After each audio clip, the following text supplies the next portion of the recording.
Youth Congress Kondotty municipal കമ്മിറ്റിയുടെ നേതൃത്വത്തിൽ തെരുവുകളിൽ കഴിയുന്നവർക്ക് ഭക്ഷണം എത്തിച്ചു നൽകി യൂത്ത് കോൺഗ്രസ് പ്രവർത്തകർ. പെരുന്നാൾ ദിവസം തെരുവുകളിൽ കഴിയുന്നവർക്കാണ് പെരുന്നാൾ വിഭവങ്ങൾ നൽകി കൊണ്ടോട്ടിയിലെ യൂത്ത് കോൺഗ്രസ് പ്രവർത്തകർ മാതൃകയായത്.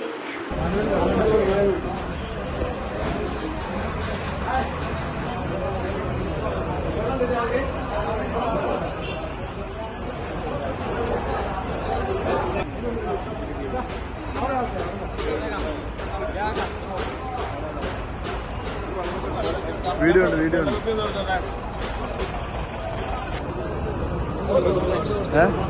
കുടുങ്ങിക്കോട്ടെ.